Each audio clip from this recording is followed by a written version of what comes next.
Afrocentric movement is where we actually permeated Kemet, Egypt, and went back to Africa in a certain thing that we started in the 60s. And now we're into the whole scheme of things because we done gone off the damn planet with this stuff. You see what I'm saying? UFOs, astro bodies, got the diet going on, disappearing, doing rituals, doing this type of stuff. You understand what I'm saying? And it's going, but now it's here, but right at this particular time, because it ain't going beyond the particular time that we're dealing with right now. So people say, well, man, you've been saying that for the last 3, 4, 5 years. It's been over the last 3 or 4, 5 years. You got to understand, if a house is on fire, you might not calculate the time when the actual wood might burn to the ashes, but you'll just know that the house is on fire. You understand where I'm coming from? So this is what we're dealing with at this particular time. We got to understand. We got to understand why you were here, but on the other hand, we got to understand that we got to stop looking outside of ourselves. Now, the first leg was to be humble. And humility is, it's supposed to be, you don't supposed to ask yourself the question, well, I'm humble. It's supposed to be just natural. The next thing is to get to a particular point where you start taking ancestors. Like they said, what will happen to them is they'll find out that you are feeding them, and more of them will come and show up and bless your house, and you'll get more and more energy. You see what I'm saying? So those are some things you ought to do also, too. Also, like I said before the other night, that's why you need a pencil and a piece of paper if you don't, or you can get it from your other friend. That's going to be Revelation 2:10. In Revelation 2:10 it says, indeed, the devil is about to throw you into jail, into prison. So right there, that ought to let you know who the devil is. It says, indeed, the devil is about to throw you into prison, that you may be tested, and you will have tribulation for 10 days. Each day is like a year to the Lord, or each day to God is like a year to you. Be faithful unto death, I will give you the crown of life. They're talking about be faithful until you go and cross over. The 10 days is talking about 10 years. And that 10 years of tribulation that they're talking about started in 1985 when the devil started throwing us into jail off of his final insult was the crack cocaine, which put more black people in jail than before. Although he's been throwing us in jail for the history of him jails. But right there, it tells you who is the devil. The one that's going to throw you in jail. You see what I'm saying? The one that is going to throw you into jail. So they're telling you that the white man is a doggone devil. You see. Not some spook devil that's tempting you, because if this person is tempting you, why is God on your side? So it's telling you that the one that's throwing you in jail is the white man, but it's also telling you that, number one, I am for the brothers and sisters that you think is out there that's lost. Those are the more elect. You see. Those are the ones that's more elect. You see. And Jesus is coming back. As some of you say in the Bible, it would be the Christ is coming back, and we'll explain that Christ thing for the downtrodden, or for the pain and the suffering. Now, there's one that Awas gives in a passage I found, and it deals with, in a passage I found, and it says, this is what it says. Children of earth, rejoice, rejoice. Okay, let me just read a few. It says, in the name of the Lord of Initiation, Amen. I fly and I alight as an hawk, saying this person is like a hawk. That's the God, Heru, the Christ. He said, of the mother, emerald, and my mighty sweeping wings. So he's talking about what kind of character he is. Swoop down upon the black earth. The black earth. And it says also, and it is gladdened into the green of my coming. So whatever it is, these people are happy that he's coming. Children of earth, first of all, which earth? Children of the black earth. Rejoice, rejoice exceedingly, for your salvation is at hand. And the end, and it says, and the end of sorrow is come, which means has come. And it says, I will ravish you, and it says, I will ravish you away into mine utterable joy. And I will kiss you. When they say kiss you, they're talking about the ones who have the black dot that was kissed by Newt. And bring you to the bridal. You hear about the bridegrooms in the Bible. The bridegroom and the bride. The bridegroom is you. The bride is your bosom of your mother, which would be the triple blackness of space. And I will spread a feast before you in the house of happiness. And it says, I am not come, that's the way he talks, I am not come to rebuke you or enslave you. You see what I'm saying? I bid you not to turn from your voluptuous ways and all your idleness and your follies. Your voluptuous ways that they're talking about, all the stuff that you go through and all the stuff that the Bible calls sins, it's saying, I forbid you not to turn from your voluptuous ways, because it's saying that the ones I'm coming for is the ones that's caught up in all this hell. You see what I'm saying? So it's giving you a key indication on the ones that they call the righteous, not a one that has a law-abiding life. You understand what I'm saying? To the point whereas some white people would register on that, because at this particular time some of them act more humane than we do. You see what I'm saying? Which goes back to the next passage that I read the other night in J.F.C. Fuller's Wisdom, Secret Wisdom of the Kabbalah, where it says that the Holy One inflicts suffering on the righteousness in this world, so that he may merit the next world to come. That's not talking about on a Christian level, when I get to heaven, I need to, it's talking about the ones so they may inherit the next world to come. It's talking about the next dimension. And it says, but he who is weak of soul, the soul is melanin, and strong of body is the most hated of God. So God hates the white man. It is because he has no pleasure in him that he inflicts no pain upon him in this world, but permits life to go along smoothly, along with ease and comfort, in that for any virtuous act that he may perform, he will receive his reward in this world, so no portion should be left for him in the next world. All right. That's in the Holy Kabbalah, which is the precursor to the Bible, which means your Bible comes from an esoteric book that the priests took to write the original esoteric books. They took to write the Bible because they know that the man had gone to a savage level, and mainly they was talking about the doggone white man for the simple fact that they knew he would be ruling the world. Now, first of all, for the brothers and sisters on the frequency, because we're not talking to brothers and sisters that's like, it's one good part about this lecture, it's not like it's a mass, grouping of people where you won't have 4 or 5 people to know what time it is. This one that they're talking about here, the brothers and sisters that's on the frequency, is talking about you. You should know better. So therefore, there is no, the main thing that's going to get you out of what is going on, or get you out of your trouble, is the first thing you need to do is get rid of the fear of a devil that don't exist. Yeah. The fear of the devil is actuality. The white man fears you because you are his devil. And once you understand that there's no evil spirits out there and stuff like that that's more powerful than you, and the fear of the devil, then therefore you will be on your way. That's the problem. When you see some things, so the white boy, when he write these books, he gonna write these books to scare you. You understand what I'm saying? He gonna write these books to scare you.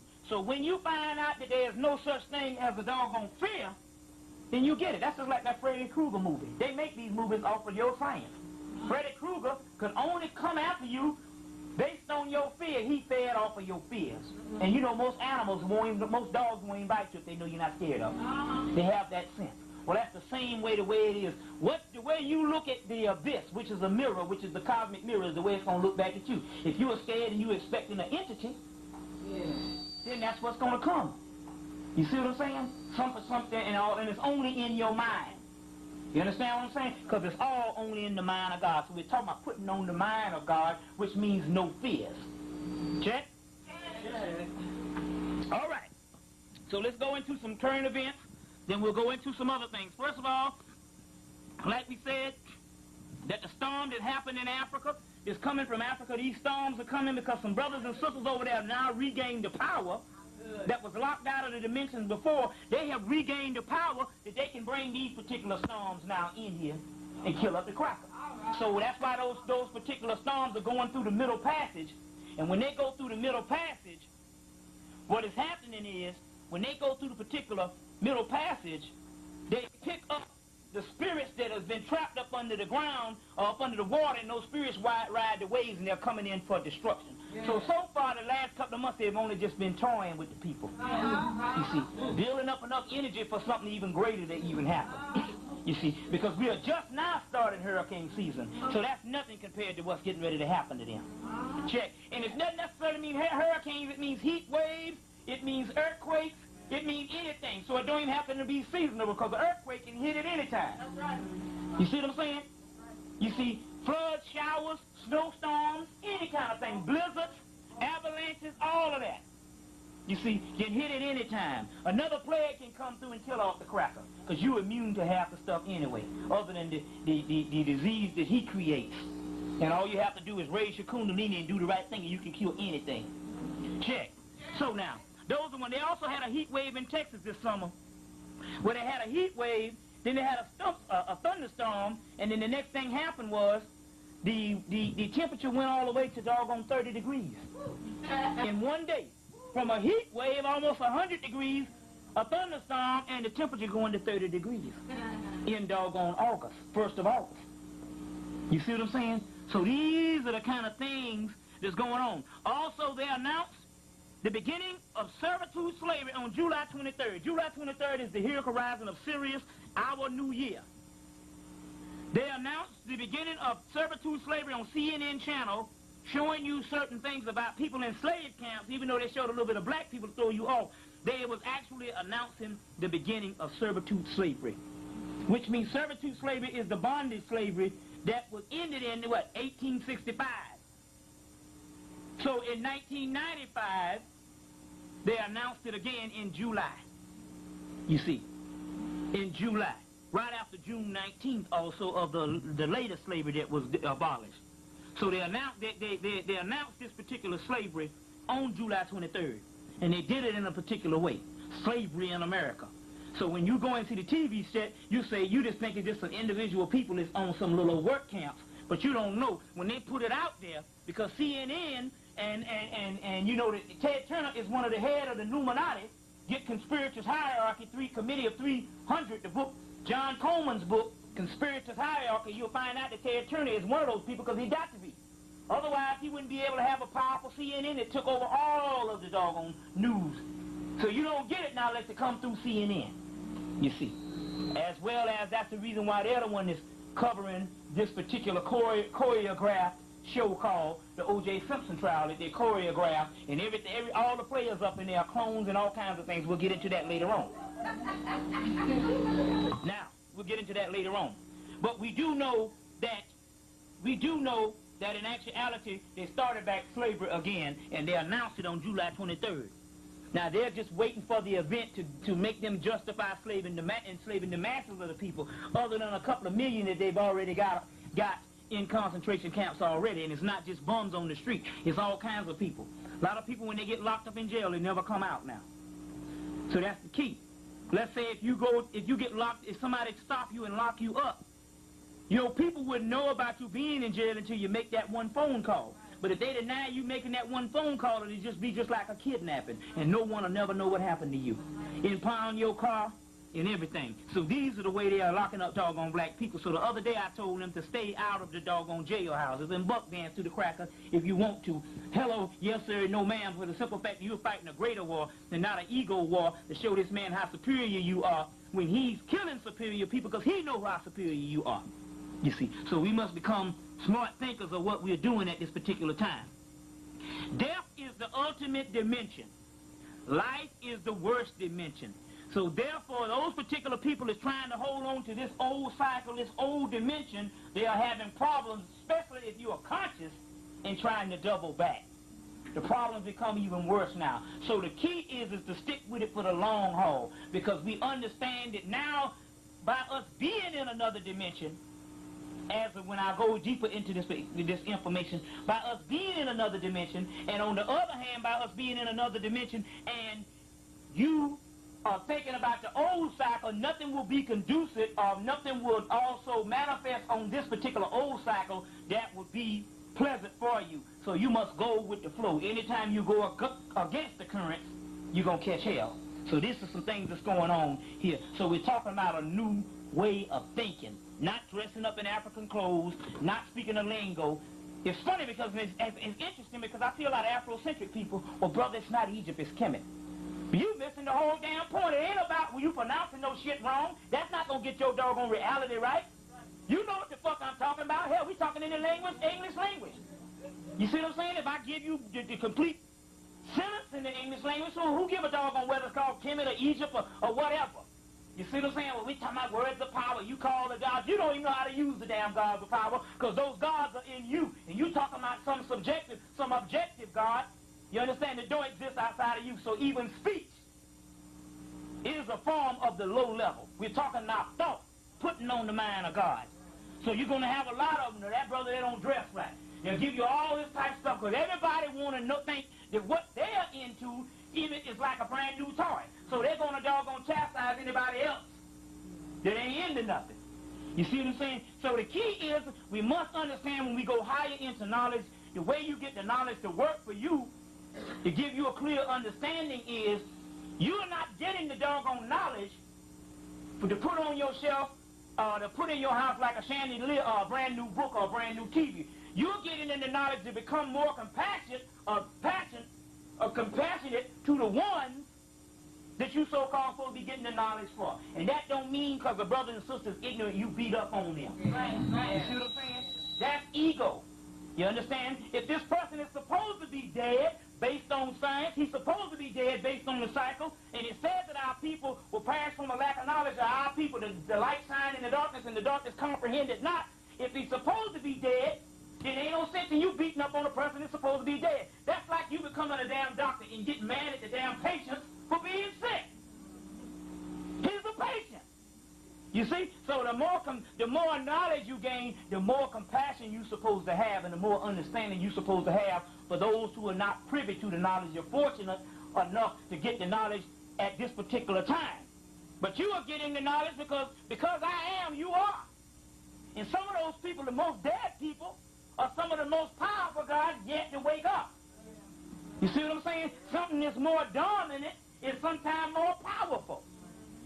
You see what I'm saying? More powerful. You see? So now we must understand this particular thing because this whole knowledge thing, a lot of people, they get this whole knowledge thing going.